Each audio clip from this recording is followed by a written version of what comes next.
With US President Joe Biden's term winding down, tensions in the Middle East are reaching new heights, raising questions about the US influence over Israeli policies. The recent Israeli occupation of villages in the Golan Heights has many wondering if Israeli Prime Minister Benjamin Netanyahu is disregarding Biden's stance. Today, we explore the growing gap between the US and Israel, exploring what this means for the region's future. Welcome to In Depth.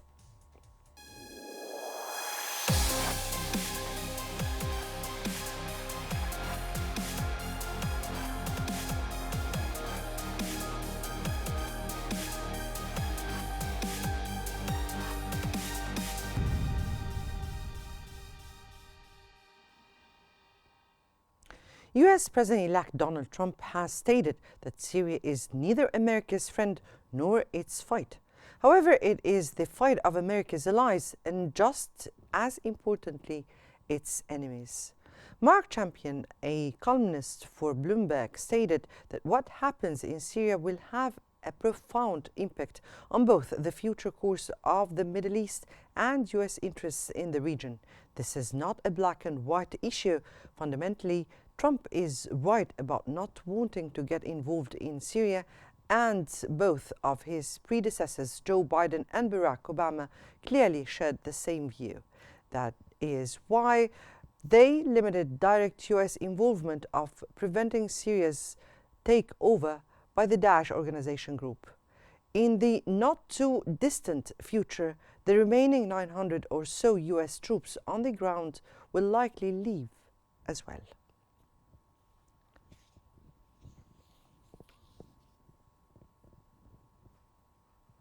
Providing further analysis, joining us from California, Dr. Ashraf Singer, world politics analyst, and we are also joined by Majid Boudan, an international law professor from Paris. Welcome to you both, gentlemen, on Qnews, and we start with Dr. Ashraf Singer. How do you assess the current state of US-Israeli relations, especially with the Biden administration nearing the end of its term? Biden administration gave Israel huge support, for its policy in the Middle East, and that policy, was really danger to that stability in the Middle East in terms of Israeli, invaded, Lebanon, and even captured, the Golan Heights. And the territories even beyond Golan Heights. So now Israel confirmed that the new territories in Syria, it's part of Israel land. So this is kind of disaster, and it seems to me very clear the Biden administration didn't really respond to that action by Israeli government. And unfortunately, this is gonna to open a new stage of instability in the Middle East. We don't know exactly what the future of the Syrian government till now, but my prediction that Syrian government, that type of formation of Syrian government I'm not really optimistic. So it seems to me like the Syria will be in conflict with Israel. More than the time that Syria was under Assad, either Hafiz or Bashar al-Assad. But, what I heard from that speech by Anthony Blinken, he is currently, in the Middle East, visiting Egypt, Qatar, Turkey, after Israel.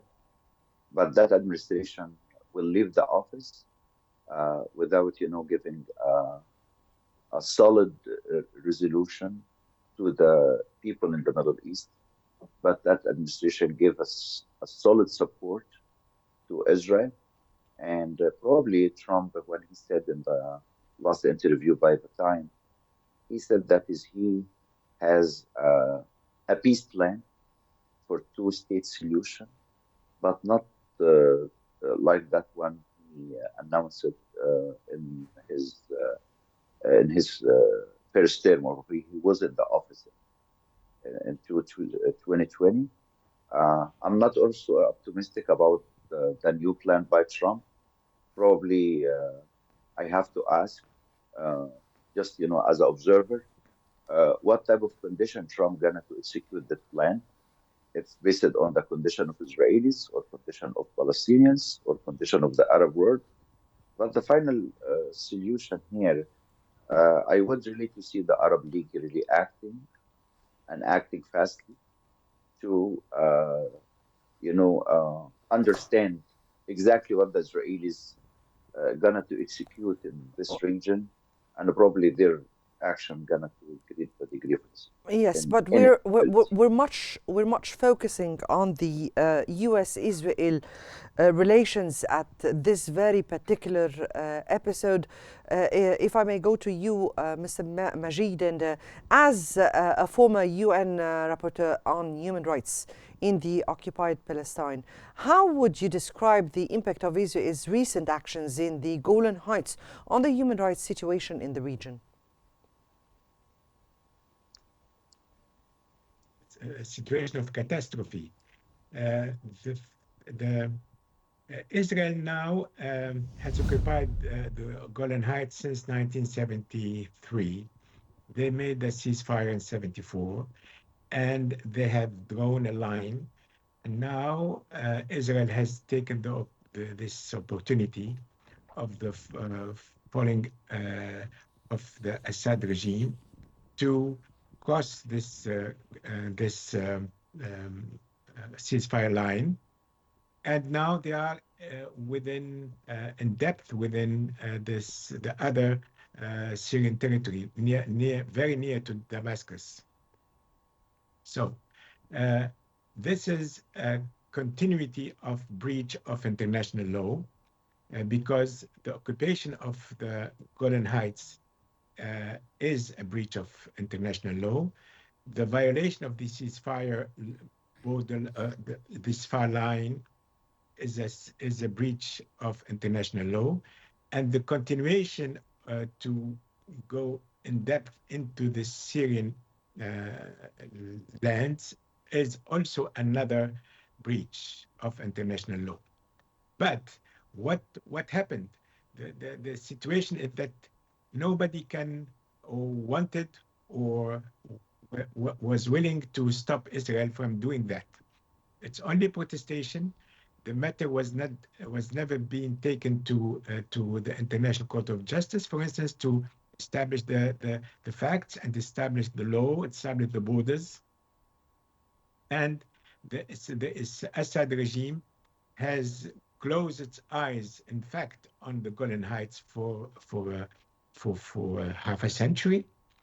And now Netanyahu is saying that the Golan Heights are under Israel, are Israeli territories for the eternity. So this is a situation which could be very damaging for the stability of the area. Nobody will accept that an extremist regime will take over in Syria.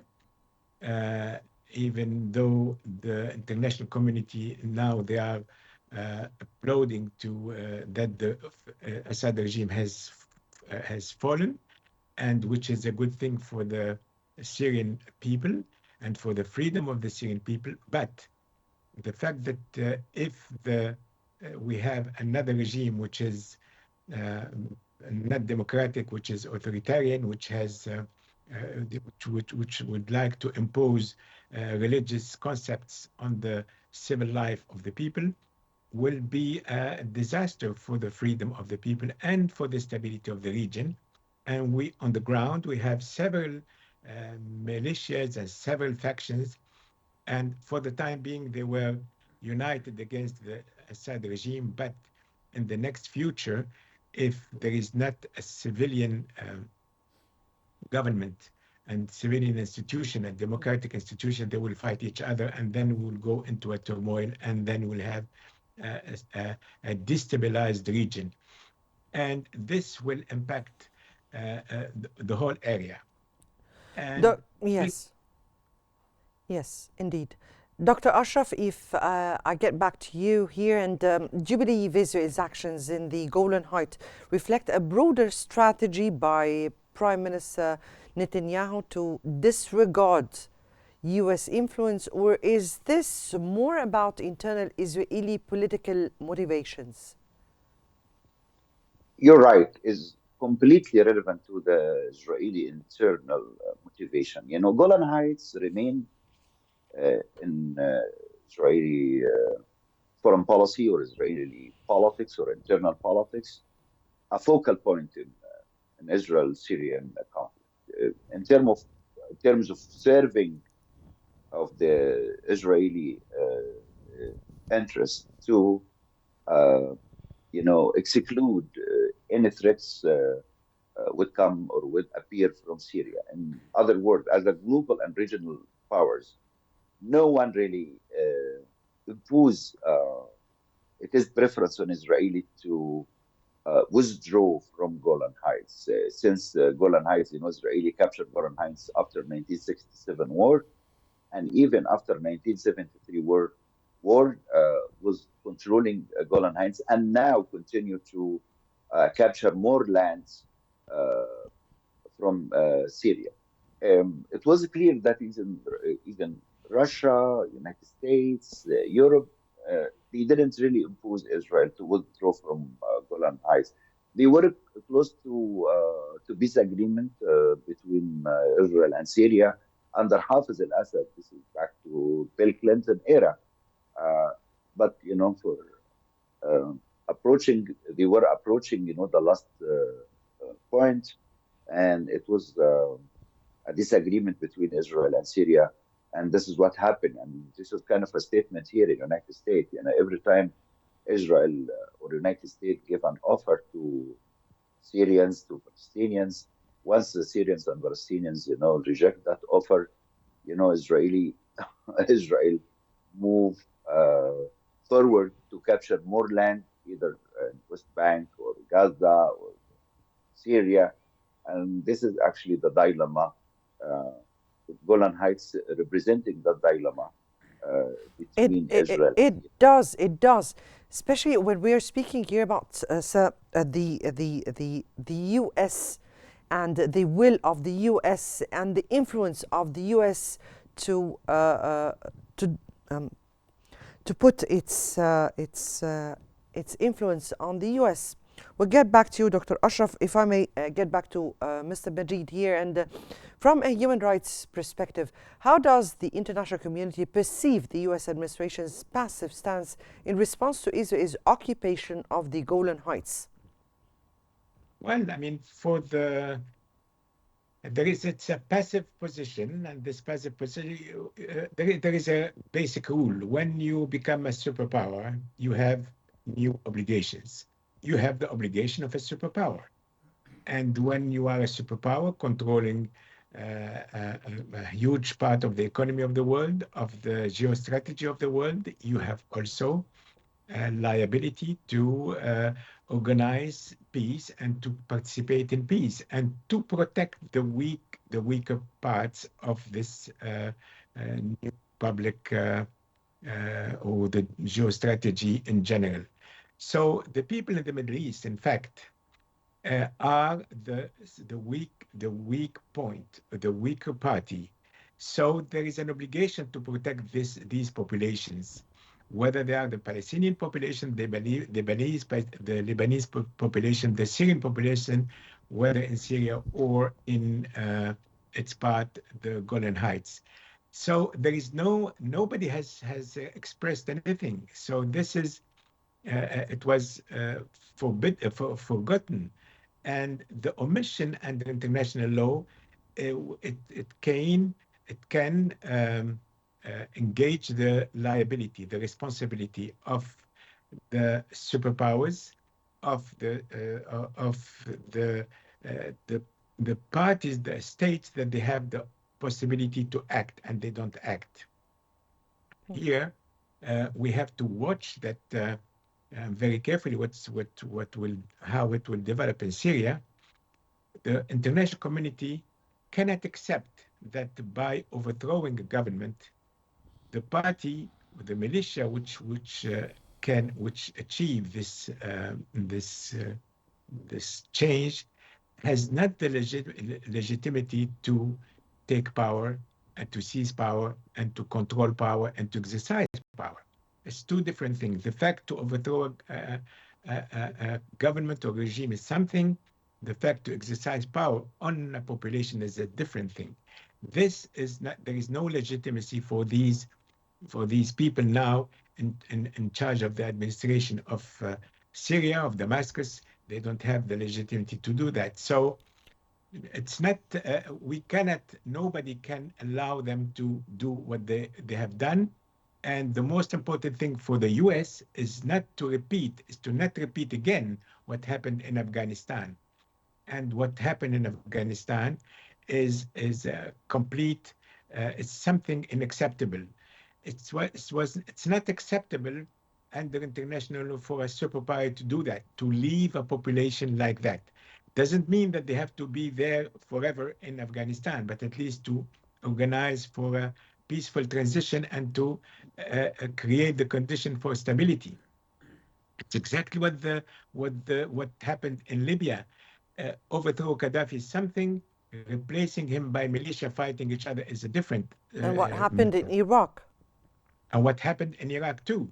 You are right. What happened in Iraq too, and this is something that we have to question the responsibility of the superpowers, and I believe that we have to go to the International Court of Justice to seek decisions and rulings to see how we fix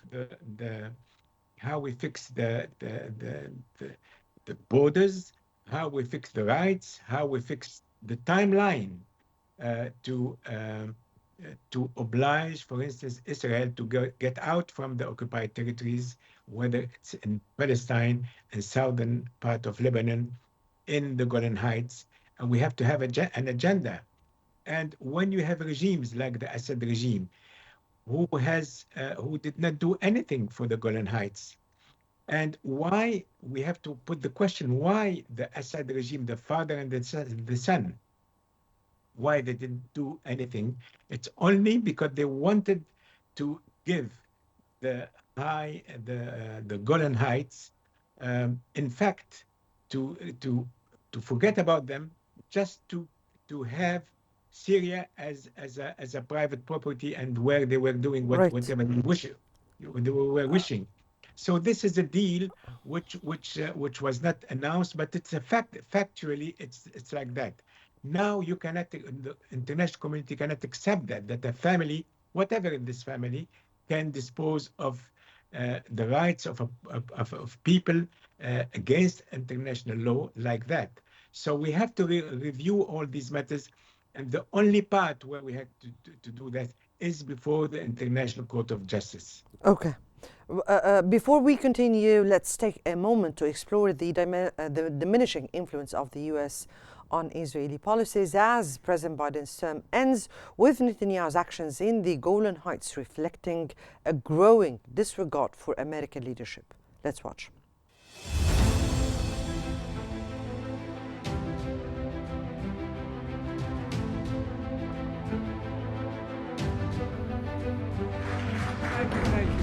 As President Joe Biden's term nears its end, the escalating events in the Middle East raise questions about the level of influence the Biden administration has on Israeli policies. And does Israel's recent occupation of several villages in the Golan Heights reflect a complete disregard for Biden by Israeli Prime Minister Benjamin Netanyahu? This Israeli escalation comes at a sensitive time, as the current U.S. administration seems to have lost its ability to influence Israeli policies, with reports indicating that the U.S.-Israeli relations are now being shaped by President-elect Donald Trump.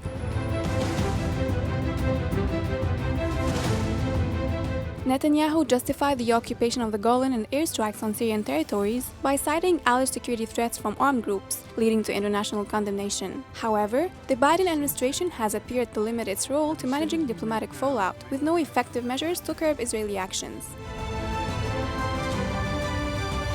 Meanwhile, Washington continues efforts to mediate detention negotiations in Gaza, but these initiatives seem unable to shift the balance of power in the region.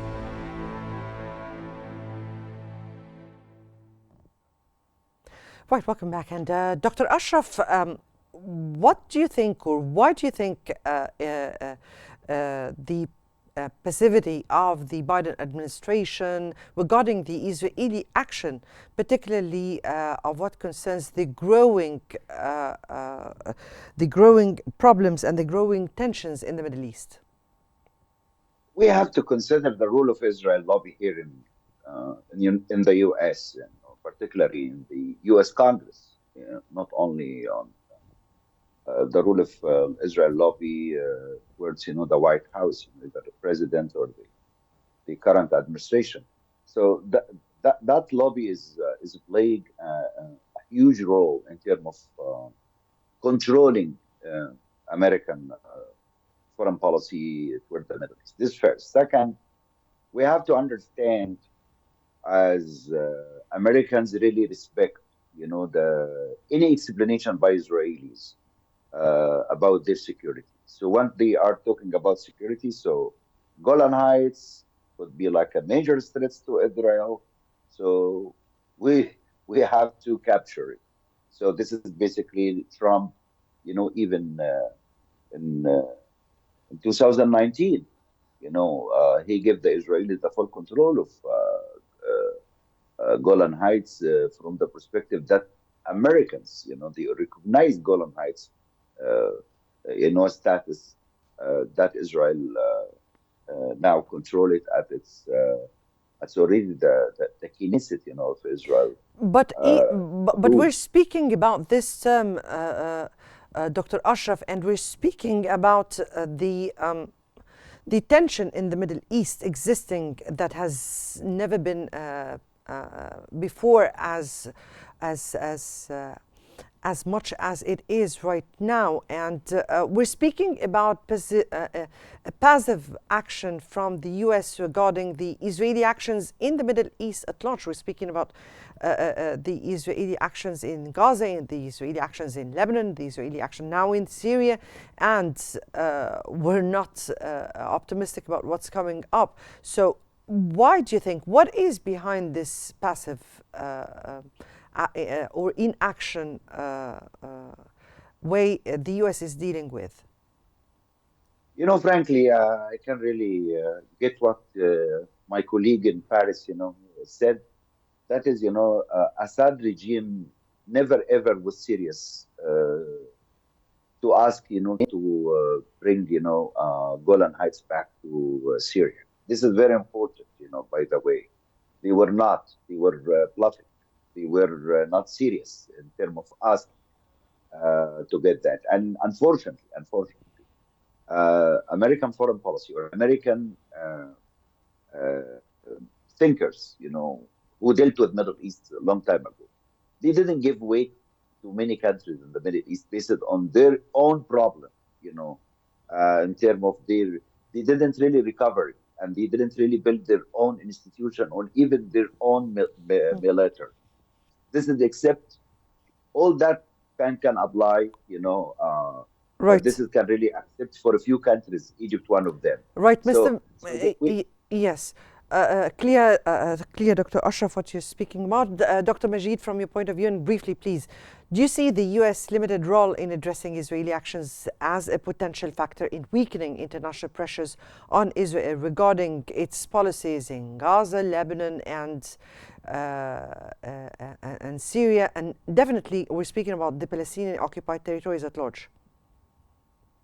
I mean, the facts doesn't lead to conclude that there is a diminishing of the influence of the U.S. on Israel and on Israel policy.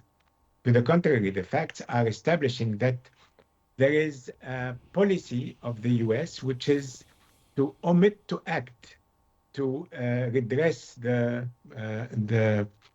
Israeli policy.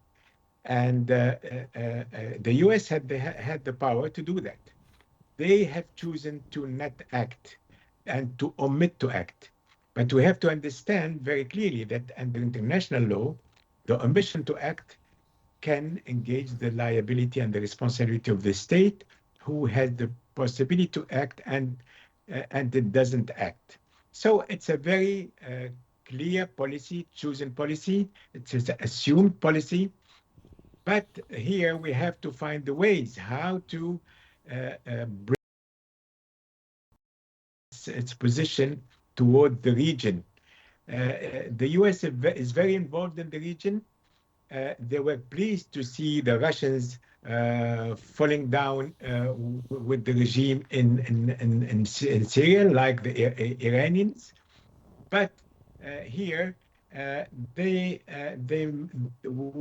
have to, the people of the region must understand the US that they have the obligation to take a position which is more in compliance with international law, which means Right. that they to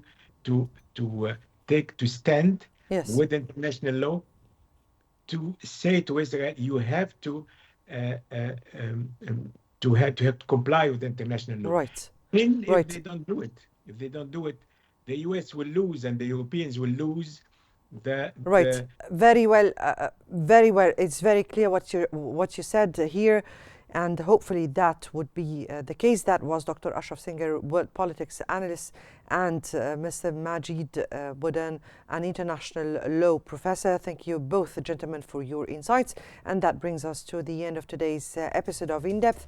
Many thanks for watching, and stay tuned for more updates on Qnews.